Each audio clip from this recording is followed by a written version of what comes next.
Coming up on Dallas Mavericks today, we got the latest news and rumors around your Dallas Mavericks. I am Harrison Graham. We start with this one. Mikal Bridges, could he team up with Luka Doncic in Dallas? He, of course, joined the Nets at the NBA trade deadline this past season and really went off. I mean, he played really good basketball for Brooklyn. Didn't shoot quite as well in the playoffs, but that's not super surprising when he's forced to be a number one option after, of course, they traded KD and Kyrie. Now, Theo Pinson asked Bridges on his podcast who has the deeper bag between him and Kevin Durant. And this is what he had to say here on that one, talking about Luka and KD, obviously. Bridges said, deeper bag, that one makes you, the one that makes you switch directions every goddamn dribble. Luka! So, hey, Mikal to Dallas. Done deal, right? I wish. I mean, Mikal Bridges would be an awesome fit here. I mean, he's really more than 3-and-D. I think he was labeled as 3-and-D for a while, but we really saw his offensive game open up in Brooklyn when he was, went from being a number 3 or 4 option to a number 1 option with the Brooklyn Nets. I mean, this is a decent sample size here. 27 games. He averaged 26 points. 4.5 rebounds, shot it well from the field, 47.5%, well from 3, 37.6%. I figured his scoring would go up in Brooklyn with volume, but his efficiency stayed up. I mean, he played really, really well, and the Nets reportedly turned down 3 first-round picks for Bridges at the deadline. So after they dumped KD and Kyrie, they got offers for Bridges, and they said no, and quite frankly, I don't blame him because this is a rising star in this league. I mean, he's going to be an all-star next year. I don't think there's any doubt about that. I mean, he's in the conversation among NBA circles, I would say, at this point, for the best two-way player in the league. Sure, if Kawhi Leonard's fully healthy, I'd still put him up there. Same with a guy like Paul George, but they're getting older. They've got injury issues. Bridges, definitely among young players, checks that box. I mean, he's an excellent defender. He can score at all 3 levels now. I don't think he's a number 1 on a title team, but I think he could be a number 2. And obviously in Dallas, that would be the case. He'd be a 2 or even a 3 if Dallas does successfully bring back Kyrie Irving. Now, you look at the top trade assets for Dallas right now.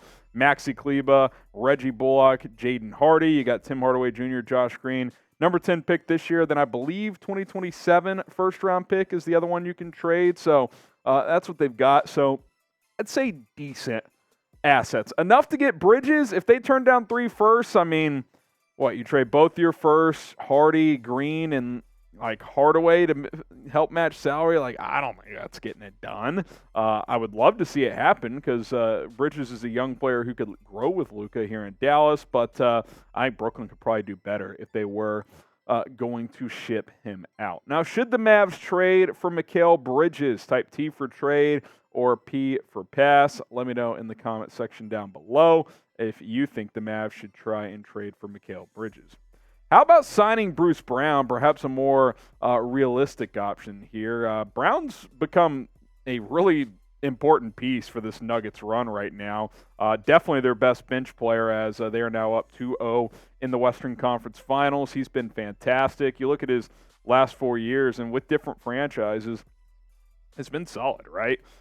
This year, 11.5 a game, 48% for the field, 35.8% from 3.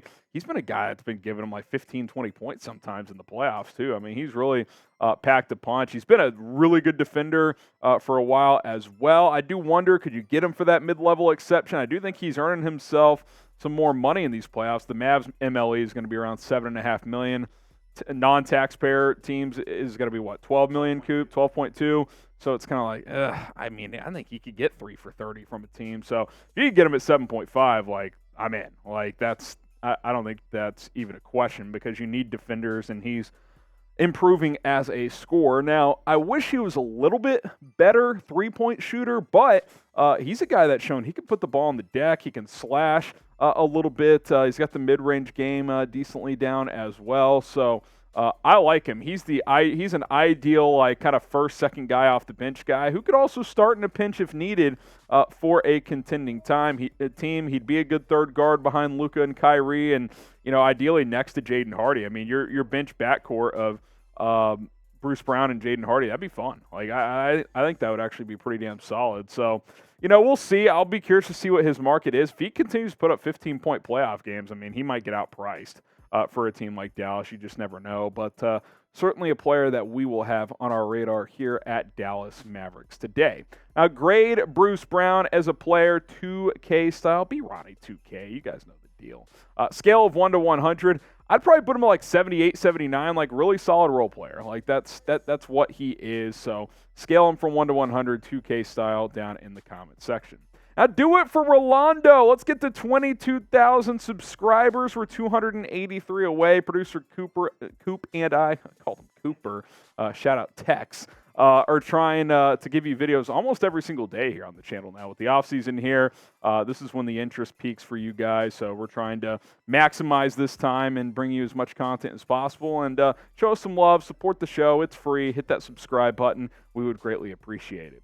Let's talk about the NBA draft. The Mavs are connected to trading the number 10 pick, but they're obviously going to do their due diligence, meet with some prospects, and they've met with Jordan Hawkins from Uconn, one of the standouts from the NCAA tournament champions. The Huskies had a great year this year, and you look at his stats this past year, good three-point shooter, right? Like, you love to see that. A lot of players coming out of college, that's something they have to get more efficient at, and they naturally do because there's better spacing in the NBA, et cetera. But the fact that he's already shooting at a good clip at almost 39%, you love that.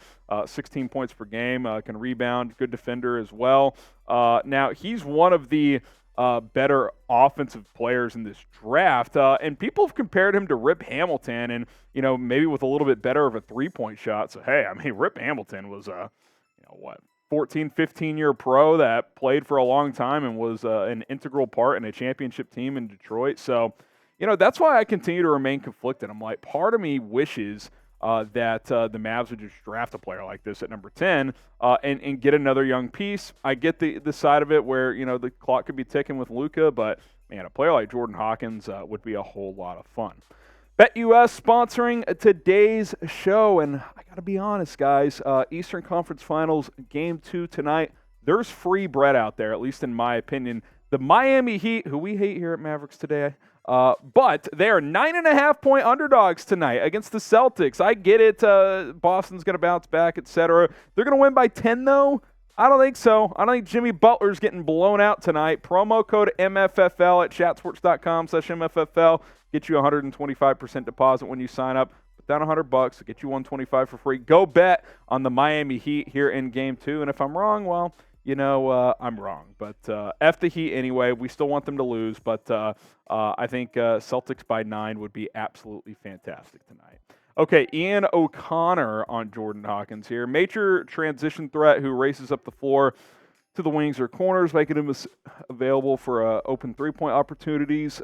He's patient at time at the threes, in which he must stop on a dime, then rise and fire. But if he must put the ball on the floor for one or two side dribble threes, he can still thrive.